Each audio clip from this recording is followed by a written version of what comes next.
आज हम जमात शशुम मज़मून उर्दू नस्म नंबर 3 सूरज के फ़ायदे सवाल व जवाब पेशकश तरन्नुम अब्बास खान, ज़िला परिषद उर्दू स्कूल बेलापुर, तालुका श्रीरामपुर, ज़िला अहमदनगर। अगर आपको हमारा वीडियो पसंद आए तो इसे लाइक, शेयर और सब्सक्राइब ज़रूर करना और बेल आइकॉन को ज़रूर दबाना ताकि अगले वीडियोस की नोटिफिकेशंस आपको मिलती रहें।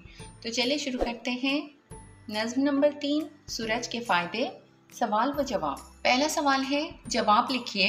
उसका नंबर 1 है, मोहम्मद हुसैन आज़ाद की बेहतरीन तसनीफ़ का नाम लिखिए। तो उसका जवाब लिखना होगा, मोहम्मद हुसैन आज़ाद की बेहतरीन तसनीफ़ का नाम आबे हयात है। नंबर 2, ज़रा आँख खोलो बहुत दिन चढ़ा, ये बात किसने कही? तो इसका जवाब लिखना होगा, ज़रा आँख खोलो बहुत दिन चढ़ा, ये बात बाप ने कही। नंबर 3, लड़के ने बाप के सामने हाजिर होने से पहले क्या किया? तो इसका जवाब लिखना होगा, लड़के ने बाप के सामने हाजिर होने से पहले हाथ मुंह धोए। नंबर 4, धूप किसे कहते हैं? तो इसका जवाब लिखना होगा, सूरज की रोशनी को धूप कहते हैं। नंबर 5, गरीबों को सर्दी में क्या भाता है? तो इसका जवाब है, गरीबों को सर्दियों में धूप भाती है। नंबर 6, किसकी बदौलत सब जी रहे हैं? तो इसका जवाब है, सूरज की बदौलत सब जी रहे हैं।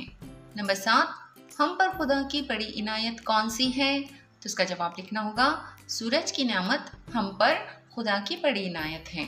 नंबर 8, आप सुबह उठकर सबसे पहले क्या करते हैं? तो इसका जवाब वैसे तो आप लोगों को लिखना होगा कि आप सुबह उठकर सबसे पहले क्या करते हैं। मैंने इसका जवाब यहाँ पर लिखा है, हम सुबह उठकर सबसे पहले हाथ मुंह धोते हैं। चाहे तो आप लिख सकते हो कि हम ब्रश करते हैं या फिर नहाते हैं या वज़ू करते हैं, जो भी आप लोग करते होंगे वो यहाँ पर लिख सकते हो। अब अगला है, गौर करके बताइए। उसका नंबर 1 है, खुदा की कौन कौन सी इनायतें हमें नसीब हैं? तो उसका जवाब इस तरह लिखना होगा, खुदा की बहुत सारी इनायतें हमें नसीब हैं। सबसे अहम इनायत हवा है, जिसके बगैर हम जिंदा नहीं रह सकते। सूरज भी एक अहम इनायत है, जिसकी रोशनी में हम दिन भर कामकाज करते हैं। इसकी धूप हमें सर्दी से बचाती है। यही धूप खेतों में अनाज को पकाती है। खुदा ने हमें पानी और अनाज भी इनायत किया है, जो जिंदा रहने के लिए ज़रूरी है। खुदा ने हमें माँ बाप जैसी नियामत अता की है, जो हमारी परवरिश करते हैं, हमें तालीम दिलाते हैं, हमारी तरबियत करते हैं और हमारी ज़रूरतों को पूरा करते हैं। गर्ज ये कि खुदा ने हमें बहुत सारी इनायतें नसीब की हैं। अब इसी का दूसरा सवाल है, ग्रो में बातचीत कीजिए कि अगर सूरज तुलू ना हो तो क्या होगा? तो ये जो है एक्टिविटी बेस्ड क्वेश्चन है, आप लोगों को अमली काम करना है, ग्रो में बातचीत करनी है। इसका जवाब लिखना नहीं है, इसलिए मैंने यहाँ इसका जवाब नहीं लिखा है।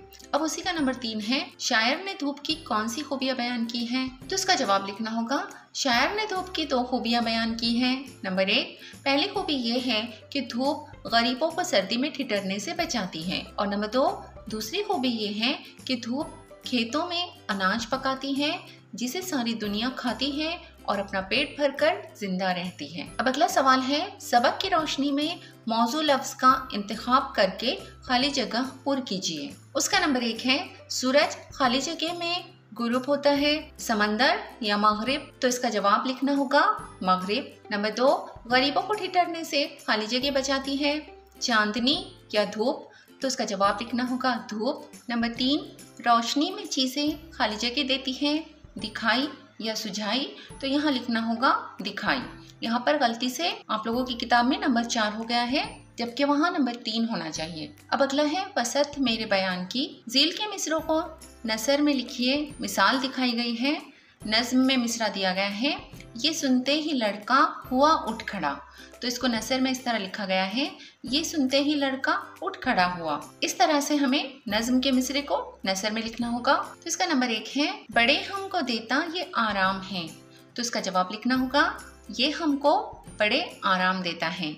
नंबर 2, ये दुनिया में करता बहुत काम है। इसका जवाब लिखना होगा, ये दुनिया में बहुत काम करता है। नंबर 3, पड़ा करती सर्दी है जब जोर की। तो इसका जवाब लिखना होगा, जब जोर की सर्दी पड़ा करती है। नंबर 4, जिन्हें रोज़ खाता है सारा जहां। तो इसका जवाब लिखना होगा, जिन्हें सारा जहां रोज़ खाता है। और नंबर 5, खुदा की इनायत है हम पर बड़ी। तो इसका जवाब लिखना होगा हम पर खुदा की बड़ी इनायत है। तो इस तरह इसे मुकम्मल करना होगा। अब अगला है तलाश व जुस्तजू। सबक की मदद से नीचे दिए हुए लफ्जों की जिद लिखिए। गायब, नफरत, तारीकी, छाँव, नुकसान। इन अल्फाज की हमें जिदें लिखनी होंगी।